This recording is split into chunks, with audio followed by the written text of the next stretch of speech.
Hi, welcome to my channel. My name is Megan. This is my channel with Magic Megan. Welcome, welcome. Oh my gosh, I'm sorry.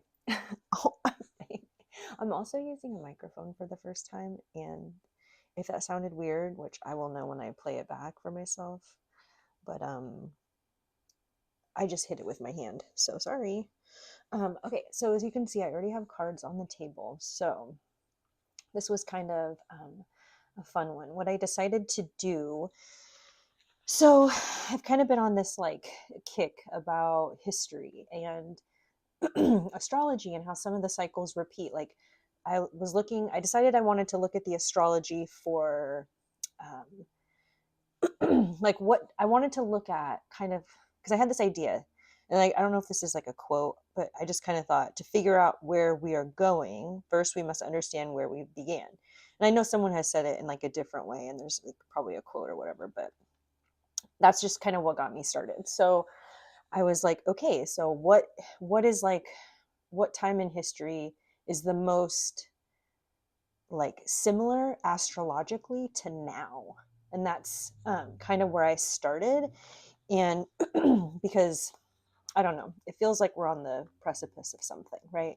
The cusp of something. I think a lot of cycles are ending. There's like the 250-year cycle, 20, there's like all these different things.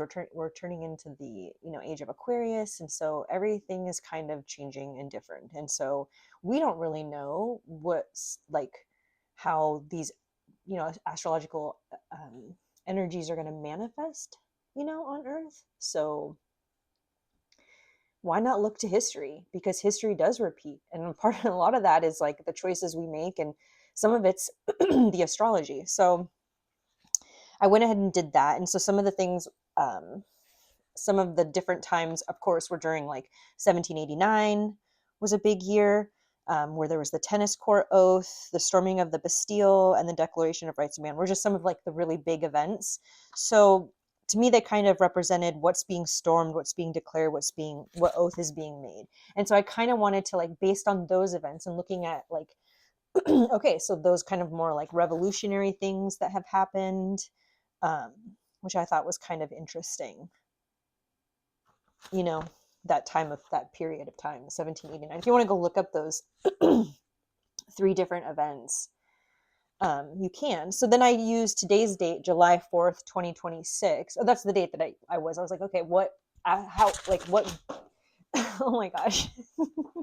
I'm just so excited about this. I've been working on this, and I don't know, I love to do stuff like this. If you could watch that ₦仪atlas one that I did, I was like, this kind of stuff I think is so fun. So I decided to compare it against, so I was like, what date in the past is like the most astrologic, like the July 4th, 2026. And so that was like the three key events that I got that were like the most accurate. It had to do with Saturn, Uranus, Neptune, and Pluto. And so those planets are doing similar things in different signs, but Pluto's still in Aquarius. So on July 4th, 2026, we're going to have Saturn sitting at, oh my gosh, I just hit the microphone again. Saturn sitting at 14 degrees, 18 arc minutes of Aries. And so the Sabian symbol to go along with that is an Indian woman wearing a blanket in the light of the setting sun. So what I did was, I like to look at the Sabian symbols. I use the Sabian symbols a lot for just intuitive things, and to kind of get the energy of like the day and the times. And so sometimes I like to look at that because it's like another tool to use that gives so much insight. And so what I'm going to do is look at kind of like Saturn in Aries at 14 degrees, 18 arc minutes, and the Sabian symbol, an Indian wearing a blanket in the light of the setting sun, and kind of take like the meaning of that, and then the card that I got for that, and kind of like try to just postulate like what spirit's telling us, like where we're going. And I mean, I think if the oracle card is any indication, this I pulled at the very end. So I went ahead and I pulled for each planet. I did Saturn, Uranus, Neptune, and Pluto. And then I just like did two at the end as kind of like, you know, kind of like guidance or where we're going. It's like where we're going. Sometimes spirit talks really literal to me. It just helps me understand. And then, so yeah, and then at the end, I did an oracle card. I used the stone one from Rebecca, whatever, and it's called the cycle breaker. You'll get through this cycle ending, and it's like, oh my gosh, like yes, we're at the end of a cycle, because like that's part of the history too. Like history repeats, but like we get a chance every time to try to like do it in a different way, and that's why a lot of times why it comes back around, is a chance to like rewrite the break these cycles, these like karmic cycles, the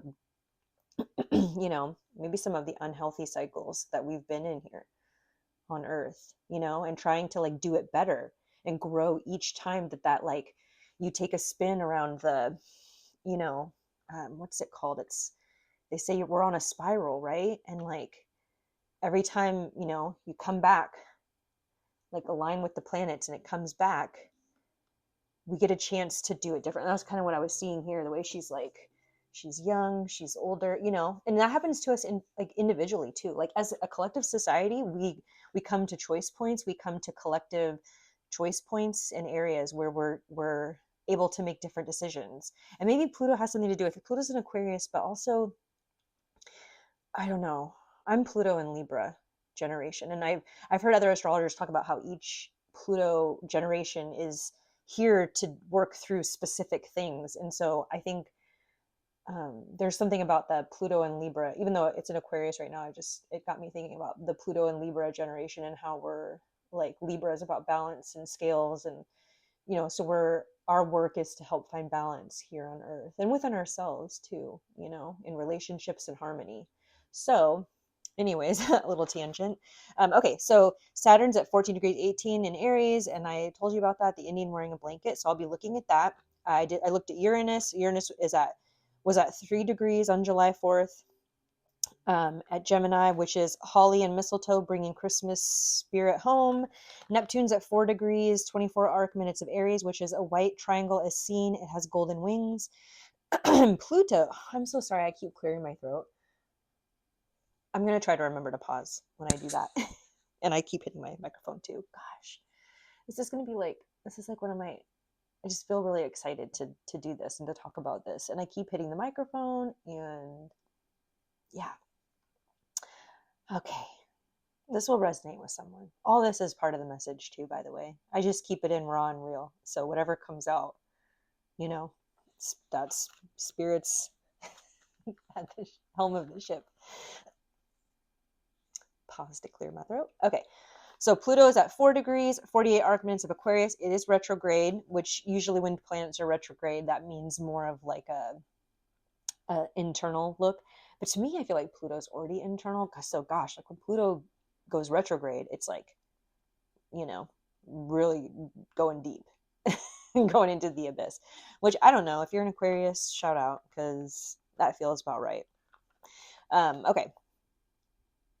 So the Sabian symbol for Pluto is a council of ancestors has been called to guide a man. So already the Sabian symbols, like aligning with the astrology on July 4th, 2026, feels really like all of the titles just feel really like it goes. So I went ahead and pulled the Ace of Swords for Saturn. And I looked at the Sabian symbol for an Indian wearing a blanket in the light of the setting sun. Okay, so the Sabian symbol and the Ace of Swords together. The Sabian symbol kind of talks about the fabric of one's being. And so I kind of, this Ace of Swords is obviously about like truth, right? Like truth that ignites, logic and wisdom. So given that, this like truth about the fabric of one's being, like spinning the looms, weaving the tapestry, like the story of who we are and why we're here. And that's kind of the message I'm getting with the Saturn placement here. And Aries is like the I am, right? That's like the beginning of the zodiac. It's like maybe something about this message that Saturn is restructuring the container of how we identify ourselves and who we think we are within the world. See, it's cutting through all the clouds and the confusion. See, reaching outside of the box of Saturn, right? Because Saturn is like the container, the structure of who we are, the truth of the structure of who we are, the very fabric of who we are, you know? Okay, so then I pulled the 10 of Cups for Uranus at 3 degrees Gemini. So the 10 of Cups here kind of speaks to, I mean, obviously it's like total, like emotional fulfillment, right? The 10 of Cups, like look at it's the happy family. And so I was getting something about this too, like, see, kind of on the outside, it's all dingy. It's like, you know, it's kind of like making the best of your circumstances. Like it kind of leads into the Sabian symbol too, like holly and mistletoe, like dressing things up a little bit, you know, trying to find pockets of joy where we can, you know, even if we're surrounded by, you know, stuff that is unpleasant to us or chaos or in fear, that like we can still cultivate this within ourselves, you know, our inner peace and our Eden, right? And so that's kind of like the holly and mistletoe, bringing the Christmas spirit to a home, right? It's like finding these pockets of joy, these like more of like a return to a community, and yes, remembering our past,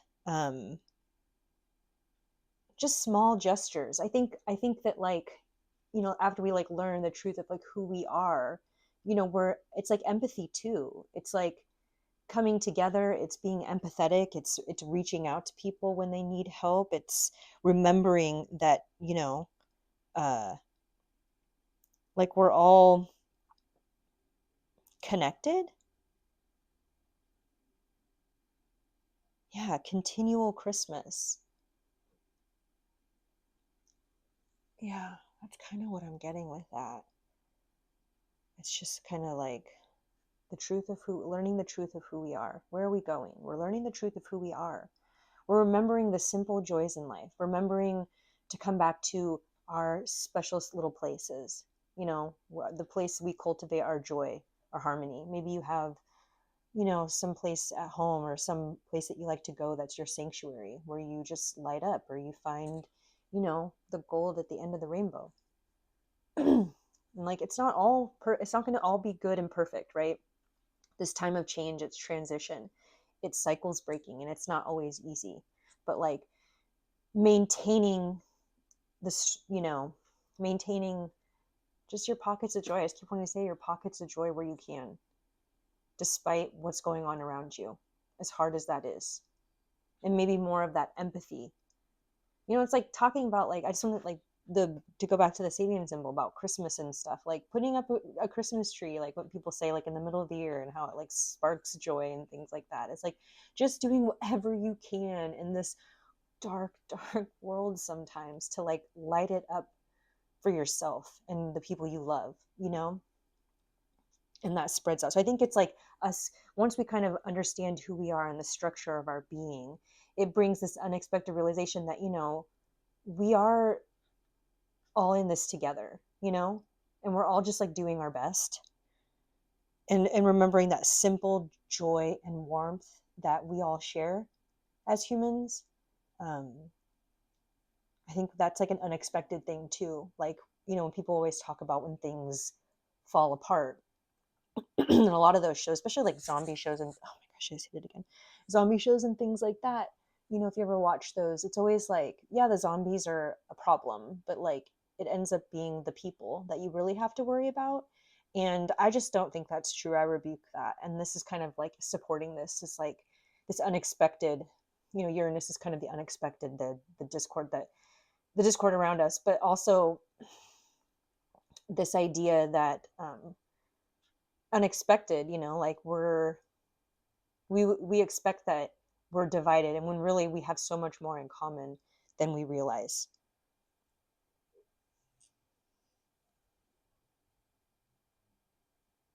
Yeah, that's kind of what I'm getting with that. Okay, so the next is the Nine of Cups, which I thought was interesting. So it's like the Ten of Cups first, then the Nine of Cups. Because the Ten of Cups is like, people say it's the shared, it's so the shared path. Us is like a society kind of unexpectedly realizing as a whole we have way more in common than we do different. And like maybe some of our goals actually being a lot the same. And then so the nine is like the individual path. And so the Nine of Cups, and then the Sabian symbol for Aries, 4 minutes and 4 degrees and 24 arc minutes, and then you round up. If anybody doesn't know, I use the Sabian symbol so much, and I just feel like it's repetitive if I keep saying that, but I suppose every now and then I should, so people understand. So I look at Aries 5 degrees because we round up, and that's a white triangle is seen. It has golden wings.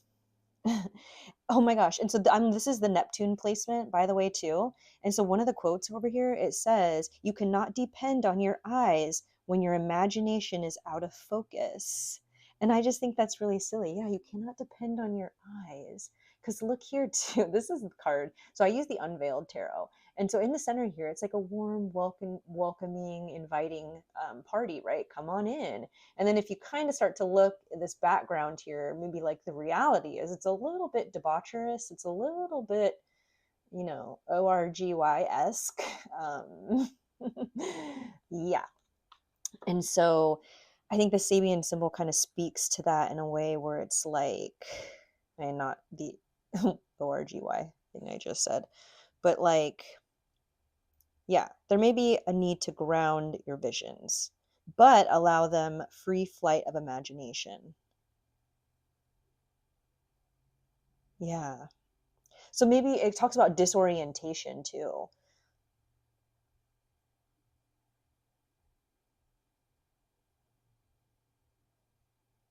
Yeah, I think that's like a little bit of that too. Like a little bit of this energy of like inspired. Um, since the Sabian symbol talks about like creative things, angelic forms, creative imagination, self transcendence, finding new dimensions.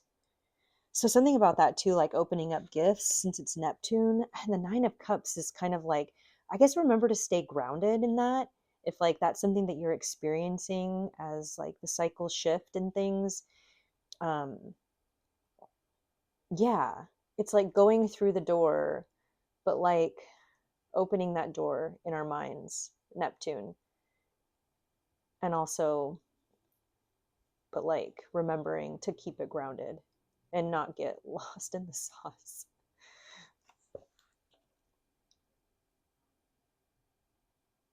Yeah, and I guess it's kind of like too, when things start to feel really good, um,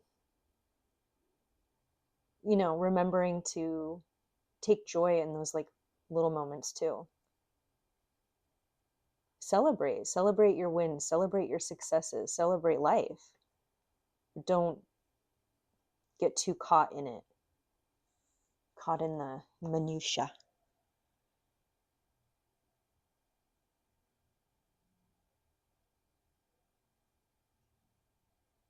Yeah.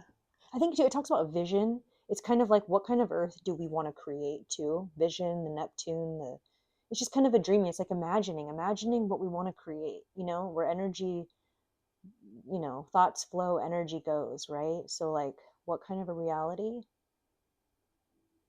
What kind of cups are we filling? How are we filling up our cups? Are we being overindulgent? You know?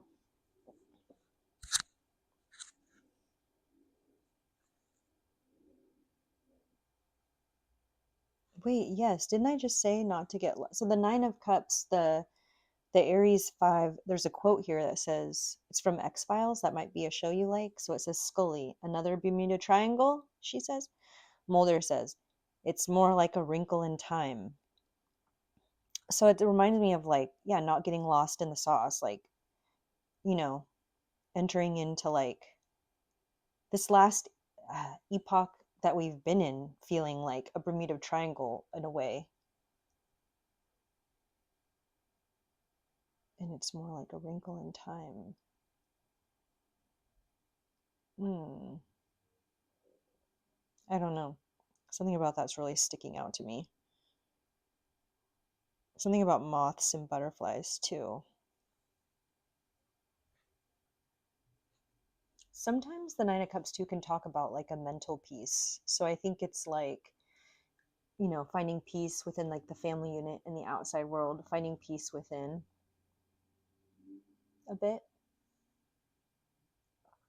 All right, so for this last card, I pulled it with Pluto in mind. Pluto is sitting at 4 degrees, 48 arc minutes of Aquarius, retrograde. And for the Sabian symbol that matches up with that says, a council of ancestors has been called to guide a man. And so I'm kind of getting this message too about, so much of the world being beyond our control that it may seem that our daily lives are decided by the spin of a wheel.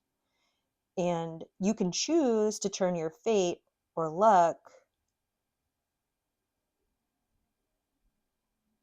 by deciding how you want to look at things, basically, you know?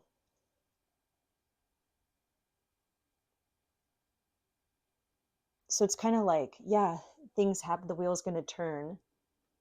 The wheel's going to turn. And like that's just how it's always going to be. You can decide how you want to look at it. It's going to be up, it's going to be down sometimes. Sometimes you're not always going to like make the right choices in history or in time, and you're going to have to come back around the wheel. But like every time you do, if you can do it from a place of like, oh, this is just chaos and da da da, and you can try to look at it like this is happening for me and not to me, and like realizing that the way we view things has a you know outcome on the wheel too. Like it's just how you want to perceive it. It's how you want to see it, right? That's the truth. How you want to see it. Like this or like this. Like this or just kind of like that. Like this or like you have no control, right? Because this feels like I don't have any control, and this feels like I make the moves, right? And so then I kind of think like, yeah, that comes into the magician, where I feel like he's like, you do make the moves. You know exactly what cup the ball is under now. You know where it's going to land. You know where it is. The illusion's been broken for you. You know who you are. You know the kind of life that you want to cultivate within community.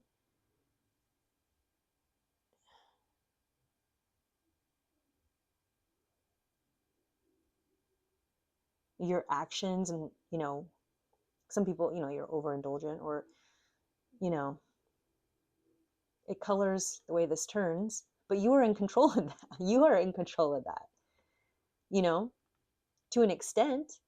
And at least when it feels like you are out of control, you can bring it back to center, and try to look at it in a way that's benefited you. That's not like, oh, this is just a sleight of hand. It's like, look at the choices that you made up into this point to get you here, to get the wheel to spin that way.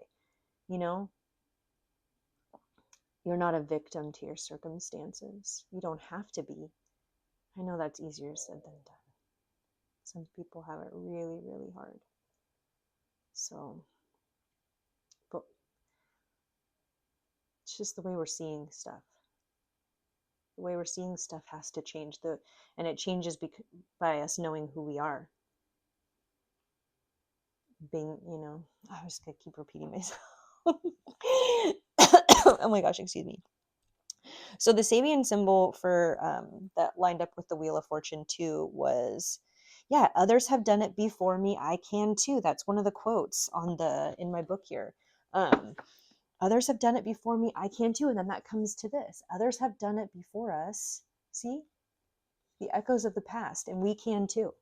Look at it's breaking. Yeah, you will get through it. Cycles ending. So like, I'm looking back at 1789, and if we think about that time, like it was really hard for them to like, that was kind of the start of the like, like mid-revolution, and all this like changes were happening in the United States. And when we read about it, and obviously like a lot of it is not told to us the way it really went down, but what we know from the books generally, that it was like I mean, there was a lot going on. It was revolutionary, it was disruptive, and that's why I wanted, that's kind of the same time we're in. The astrology lines up pretty well to like right now. And so it's like, where are we going and how can we do this different?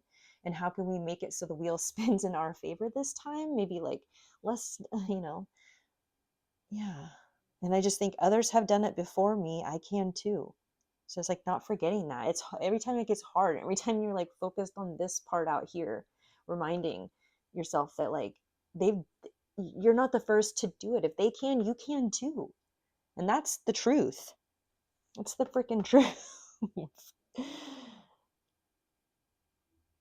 Yeah, instruction. It's like what life do we want to create? Direct roots to deep sources of energy. These are the Sabian symbols, karmic connections with the past. Yes, it's like there is some of that. There is some of the karma, some of our choices, right? You get to decide how the wheel spins. Your choices dictate that. If you can try to make your choices from a place of love and connection and harmony and not overindulge, you can probably spin the wheel any way you want it to spin, right? Then your Merkaba's balanced and you're heading off to the races. Spirit-led divine will to go and do the damn thing. Yeah, the Akashic records. This talks about the Akashic records as well.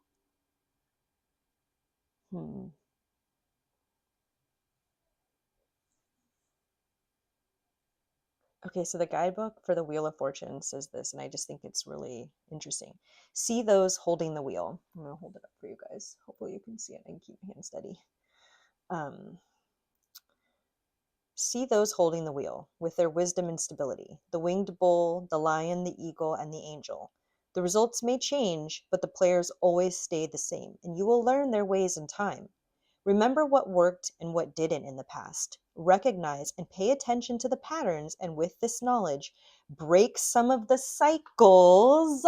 Break some of the cycles. This is like so crazy how this panned out. Within your control. Turn a coming disaster into a blessing. Yeah. So is it going to be easy? No, it's not. You're going to really have to stay focused on your joy.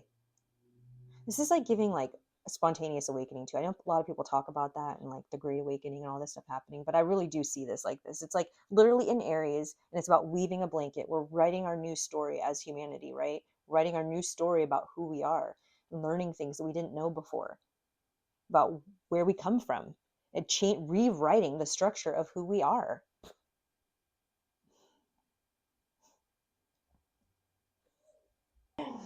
And then the Magician, these were just kind of like an aside. I guess it's kind of like what's to come. So I want to read what this says. It's for the Magician. It says, anything is possible if people believe it so. Anything is possible if we believe it so. We can break these cycles. Like this idea of like a new earth, or this like heaven on earth and thing. Like we can make this happen if we believe it so. I know we seem so divided. We seem so separate from each other, but we are way more alike than we've been led to believe that we are, or we feel that we are. And so I know it's kind of a bit of a pipe dream, I know, but I don't know. I don't think it is anymore. I'm seeing it more and more every day. Yeah, every day I'm seeing it more and more, finding these little pockets of things, being drawn to people who are in resonance. And so the Magician is saying, anything is possible if you believe it so. Gosh, yeah, this is reminding me of the song I was channeling the other day, that Miracles by Jefferson Starship. If only you believe in miracles. If only you believe in miracles. And so I've been doing this thing. I've been trying to do it the last like week. I've been trying to be really grateful for things. Just like, thank you so much for that. Or I'm so grateful for that. And I'm so grateful for this. And I'm just going to try it and see, I'm going to just try and see if like the world will open up for me, and what comes of it. It's not going to hurt anyone to be grateful for things and to say that I'm grateful. I'm just trying to affirm it. I'm trying to affirm my reality, I want my echo to be good. I want my echo to be good. I think the Magician too is kind of talking, like tying to this Nine of Cups, and it was like talking about imagination, and this too, like imagination and like kind of like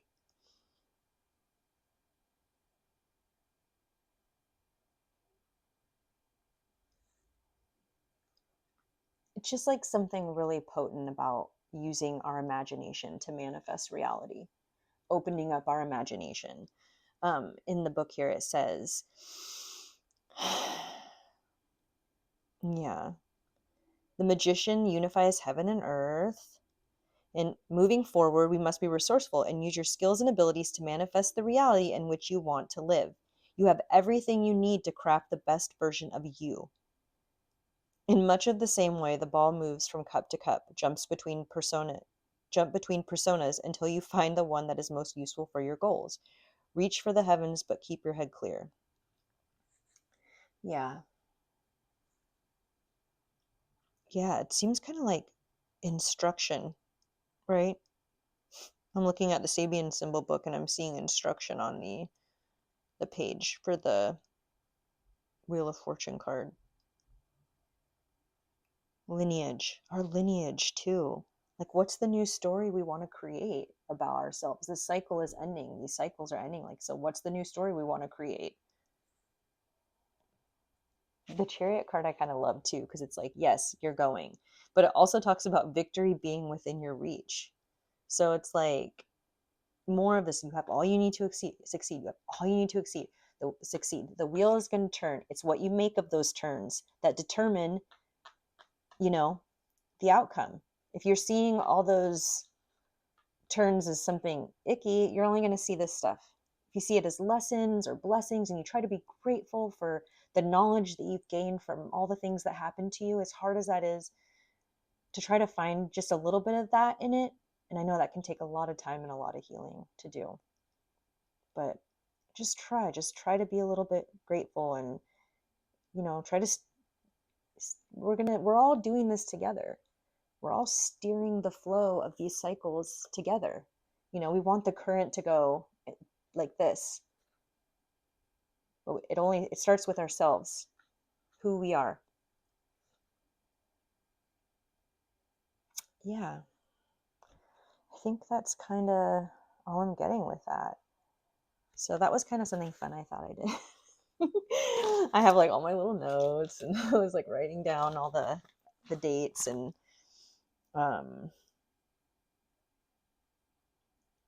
yeah, what's being built, who we are from the ground up. I'm hearing the revolutionary spark.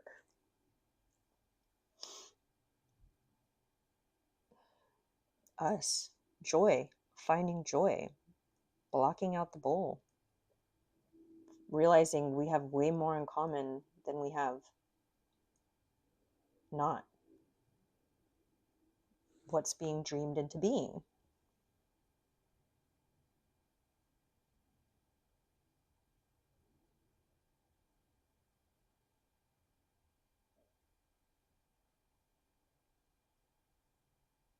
Yeah, and this is like transition of collective power systems.